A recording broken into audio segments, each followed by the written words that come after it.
Hello student. तो कैसे हैं आप सब।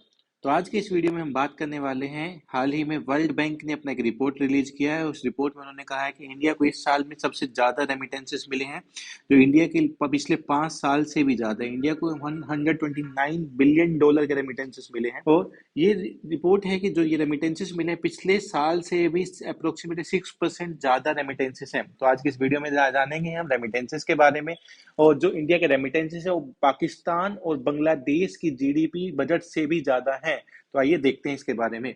जो ये रेमिटेंसेस इंडिया को मिले हैं, ये पाकिस्तान प्लस बांग्लादेश के अगर मैं बजट को भी कंबाइन कर दूं, उससे भी ज्यादा इंडिया को ये रेमिटेंसेस मिले हैं। तो आप देख सकते हैं कितना ह्यूज अमाउंट इंडिया को एज ए रेमिटेंसेस रिसीव हुआ है फ्रॉम द फॉरेन कंट्री। तो आइए इसके बारे में बात करते हैं। जो ये रेमिटेंसेस हैं इंडिया को जो मिल रही हैं continuously received in 2024 with an estimated inflow of the 129 billion का एस्टिमेट्स है। उसके बाद मैक्सिको को मिले हैं, उसके बाद China, then Philippines and then the Pakistan. अगर आप देखेंगे ग्राफ में तो India is on the topper notch 129 billion. उसके बाद अगर हम देखते हैं then the Mexico 68 billion, almost the half, then the 48 billion, then the 40 billion and Pakistan just 33 billion. तो अगर हम देखते हैं इंडिया और पाकिस्तान के बीच का गैप देखेंगे in the case of the these kind of the remittances, तो बहुत कम है।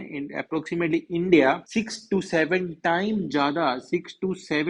ज्यादा पाकिस्तान से रेमिटेंसेस अर्न करता है हर साल। और इस साल का डेटा वर्ल्ड बैंक ने रिलीज किया है। तो देखते हैं कि इंडिया का रेमिटेंसेस कैसे बढ़ा है in the last 4 years।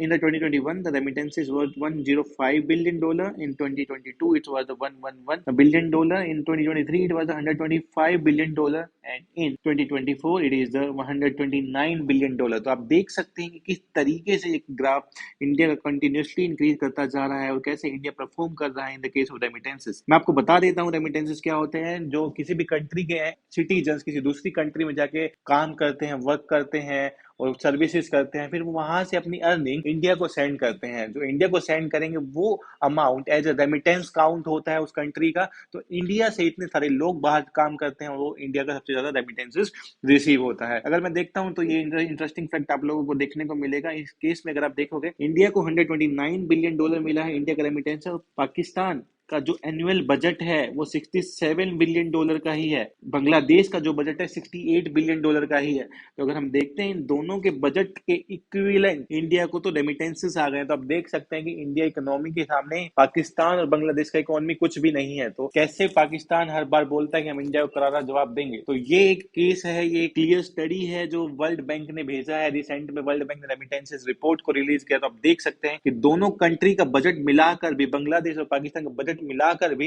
India के रेमिटेंसेस के इक्वल हो रहा है। तो ये एक बहुत बड़ी खुशी की बात होनी चाहिए हम भारतीयों के लिए। इसके बाद देखेंगे कि जो हमारे प्राइम मिनिस्टर्स हैं ये प्रमोट करते हैं इनकी विदेश नीति के बारे में। अगर हम जानेंगे तो विदेश नीति प्राइम मिनिस्टर नरेंद्र मोदी का हमेशा रहा है कि हम विदेश में इंडिया का नाम होना चाहिए। तो हम देख भी सकते हैं किस तरीके का पॉपुलैरिटी है इंडिया का फॉरेन कंट्रीज में, किस तरीके से रिलेशन बनाए हुए हैं। अभी हमारे प्रधानमंत्री कुवैत गए हैं, जो लास्ट के 45 ईयर्स में पहला इंडियन प्राइम मिनिस्टर है जो कुवैत गया है। तो इस तरीके से वो पूरे मिडिल ईस्ट कंट्रीज में, पूरे वेस्टर्न कंट्री में इंडिया को प्रमोट करते हैं। इंडिया का एक अपने तरीके से कि इंडिया को प्रेजेंट किया है, इंडिया को वर्ल्ड का नंबर 1 कंट्री बनाने में वो लगे हुए हैं। तो उस तरीके से कि आप चीजें देखोगे कि कैसे ये काम हुआ है, कैसे रेमिटेंसेस बढ़ना शुरू हुआ है, क्योंकि वीजा फ्री हुई हैं चीजें, लोगों को जाना शुरू हुआ है, रेमिटेंसेस बढ़ना शुरू हुआ। कंट्री इंडियंस की डिमांड है बाहर की कंट्री में, इवन टेक्नोलॉजी को लेके हो, हेल्थ को लेके हो, या फिर किसी भी तरीके की सर्विसेज को लेके हो। तो India is now become a world leader. तो इस तरीके से रेमिटेंसेस का अमाउंट इंक्रीज हो रहा है कंटिन्यूअसली। अगर हम देखते हैं इस केस में ये रेमिटेंसेस जो है दिस ईयर में 5.8% इंक्रीज हुआ है, जो लास्ट ईयर 1.2% ही इंक्रीज हुआ था 2023 में। इन 2024 जो ये रेमिटेंस अमाउंट है ये अप्रोक्सीमेटली इंक्रीज हो गया 5.8%, ये इंक्रीज हुआ है कंटिन्यूअसली। इसके बाद अगर हम आते हैं तो ऑर्गेनाइज जो मार्केट है in the middle income country, high income countries की, Organisation of Economic Cooperation and Development ने बोला है कि onset of pandemic was a key driver of remittances. जो पेंडेमिक आया, जो कोरोना आया, वो एक ऑनसेट ड्राइवर था to increase in the remittance according to the OECD. तो ओईसीडी कहना चाह रहा है कोरोना ने एक बेस ईयर सेटअप कर दिया था इंडिया के लिए कि जहां से रेमिटेंसेस का बढ़ना शुरू हुआ। इसके बाद अगर हम कहते हैं कि रेमिटेंसेज होता क्या है, कि रेमिटेंसेज जो हम काउंट करते हैं continue to outspace other type of external financial flow. ये इंडिया के किसी भी तरीके के जो एक्सटर्नल आउटफ्लोज हैं, एक्सटर्नल आउटफ्लो जो इंडिया में आते हैं उससे भी बहुत ज्यादा है। एक्सटर्नल आउटफ्लो जो इंडिया के हैं ये काफी ज्यादा हैं to low and middle income countries and will continue to increase enormous migration pressure driven by the demographic trends। और ये हमें कंटिन्यूसली बढ़ता रहेगा क्योंकि जो डेमोग्राफिक ट्रेंड्स हैं, जो माइग्रेशन कंटिन्यूसली बढ़ रहा है, इसकी वजह से रेमिटेंसेस इंडिया के लिए और ज्यादा बढ़ेंगे क्योंकि अर्निंग अपॉर्चुनिटी इंडियंस को बाहर ज्यादा दिखाई दे रही है, इसलिए वो बाहर जाके उसको अर्न करते हैं। लेकिन इस केस में पाकिस्तान और बांग्लादेश का ट्रेंड बहुत कम है, उनके बजट से भी कहीं ज्यादा India as a remittance earn करता है। तो इसके बाद आते हैं ग्लोबल रेमिटेंसेस का रिपोर्ट देखते हैं कि टोटल ग्लोब में रेमिटेंसेस आए हैं, टोटल 685 बिलियन रेमिटेंस आए हैं, जिसमें इंडिया नंबर 1 पे स्टूड करता है। और West Asia, North America, Europe primary source है इंडिया के रेमिटेंसेस के। West Asia, North America, Europe. तो ये आपके प्रीलिम्स में भी क्वेश्चन आ सकता है कि इंडिया का रेमिटेंसेस सबसे ज्यादा किस कंट्री से आता है, और ये भी क्वेश्चन पूछा जा सकता है कि किस कंट्री के सबसे ज्यादा आता है। सबसे ज्यादा इंडिया, फिर मैक्सिको में आता है। तो आपको ये चीजें भी याद रखनी होगी। अगर आप इस स्लाइड्स को देखते हैं दोबारा से, तो सबसे ज्यादा जो रेमिटेंस है वो इंडिया में है, उसके बाद मैक्सिको में है, देन चाइना, उसके बाद फिलीपींस, पाकिस्तान। तो you should know this trend. आपको ये ट्रेंड भी पता होना चाहिए क्योंकि आपके प्रीलिम्स में कंटिन्यूसली क्वेश्चन आते हैं इस तरीके के कि ट्रेंड क्या है in the different kind of the remittances में। तो इंडिया सबसे पहले है, मैक्सिको उसके बाद में है, थर्ड पे चाइना है, फोर्थ पे फिलीपींस है।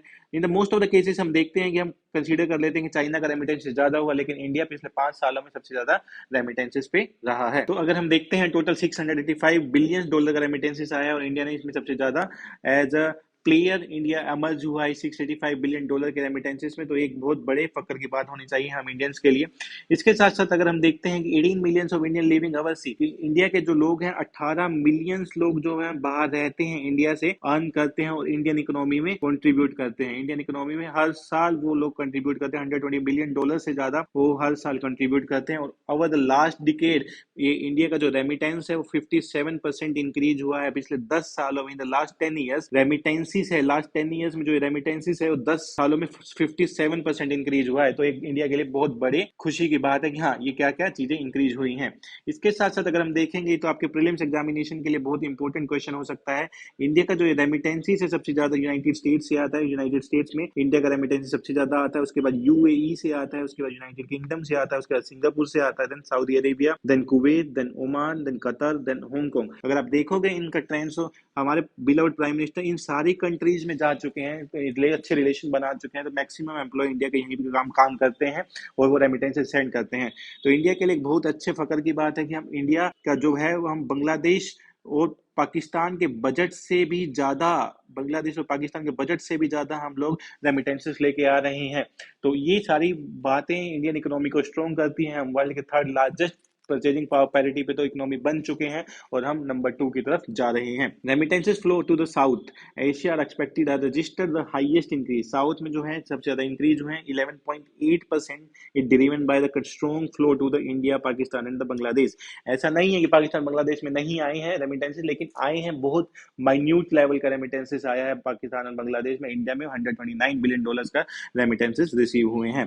तो ये था आज की वीडियो के बारे में, ये रेमिटेंसेस होते क्या है। तो आपके प्रीलिम्स के लिए इंपॉर्टेंट हो जाता है रेमिटेंसेस हैं क्या, एग्जैक्टली रेमिटेंसेस हैं क्या, ट्रेंड्स क्या है रेमिटेंसेस में, किस कंट्री से इंडिया को सबसे ज्यादा ट्रेंड आए हैं, रेमिटेंसेस इंडिया को कहाँ से सबसे ज्यादा रिसीव हुए हैं, उसके बारे में आपको पता होना चाहिए। सेकंड, आपको पता होना चाहिए कि कंट्री के सबसे पहले इंडिया का रेमिटेंसेस हैं, उसके बाद मैक्सिको के हैं, उसके बाद चाइना के हैं।